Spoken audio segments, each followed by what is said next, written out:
All right, so today we want to talk a little bit about colonial government. This presentation is a little long, so I'm going to break it into two pieces. Down here at the bottom on this slide, you'll see that I have a little diagram which shows you pretty nicely about how government worked in the colonies. And it looks like it might be cut off a little, so I'll have it for you in class as well. By the time English people were colonizing in North America, they already had really pretty much certain ideas about how they should have their government working. And so we're talking about the 1600s, and they had been through several tough times with their government already, and where they had kind of sat their leaders down and told them what they expected of them. They believed they had certain protected rights, and they believed in representative legislatures already by the time the colonies were established. This started way back with the Magna Carta. So look, sometimes I tell you, hey, we're jumping way forward in time. Well, now look, we're jumping way backwards in time. We're talking about June 15th, 1215. In fact, I joked with my own family that we were going to have Magna Carta Day on June 15th, 2015, celebrating 800 years of the Magna Carta, and they didn't think that was too funny. We did celebrate the Magna Carta, though. So this is the very first time that people started trying to take power away from the King of England. And it's sort of a long story, so try to follow it with me. What happened was that this involved just the nobility in England. But King John had overextended his country in a war against France. And you'll see as we go along that England and France and Spain were almost continually at war over one thing or another. Now, this was because John's family lineage was from France. And so he was spending English money and English blood on trying to win back a little piece of France, which is patently ridiculous because even though his family lineage went back to France, he was King of England, and probably the French were not about to let him take part of France back. Okay, so John was running out of money because he kept spending it, and he was running out. And so in order to fund his war, he began taking land and money away from the nobles in his country without asking them for it. And they got tired of it. And so they forced him to sign this thing called the Magna Carta. And it said that he can't do that anymore. And it also had some other provisions in it, which, if you'll notice the third bullet, it says there's going to be trials by jury, so you can't just throw us in jail, Your Highness, without having us a trial. And there should be the consent of a council of 25 barons, which means our jury trial will consist of people who are on the same playing field with us. Our jury trial cannot be of people of your choosing, but there will be people like us that will pass judgment on us. All right, so the representative government. People elect representatives to make decisions for them, and that's all it is. It means that we don't all vote on every single thing all the time. We elect other people to do that for us.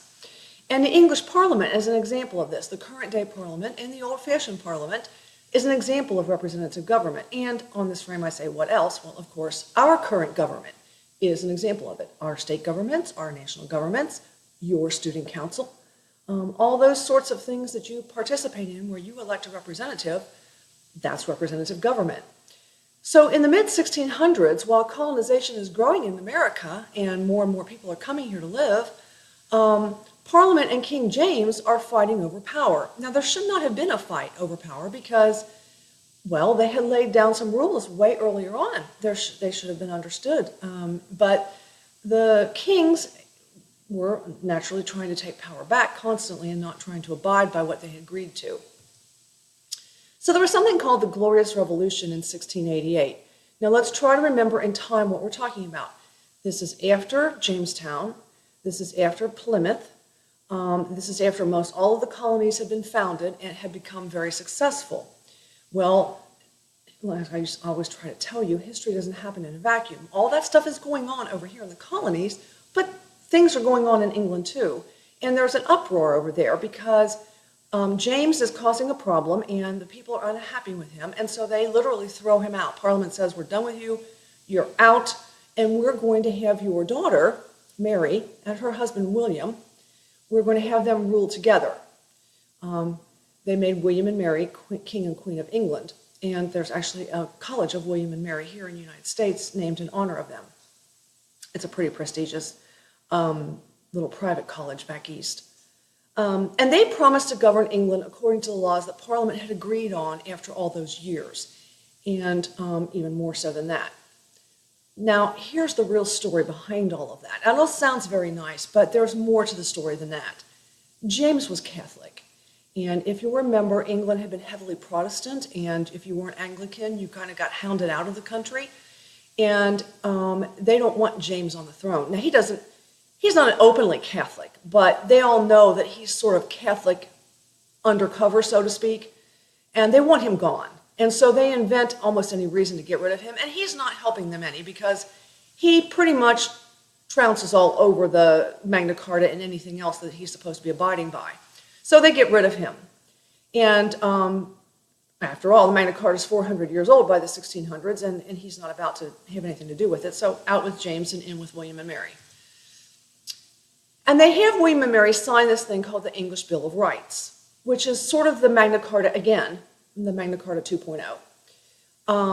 And that's in 1689. Now, you're going to have to know both of these things, the Magna Carta and the English Bill of Rights. And you'll probably have to know them for high school, and you probably have to know them for college if you study European or U.S. history, because they're that important. It's really important because it helps set up the government that we have both in Europe and in the United States. And in the English Bill of Rights, it says that the monarch cannot overrule Parliament's law or impose taxes, important, or raise an army without Parliament's consent. Now let's face it, some of this had been covered in the Magna Carta, and probably the people in England felt like, how many times do you have to be told that all of this stuff has to be this way? But they had to be told many times because the monarchs kept coming back and trying to take more and more power back. And later on, we're going to see more how that unfolds and how they do that.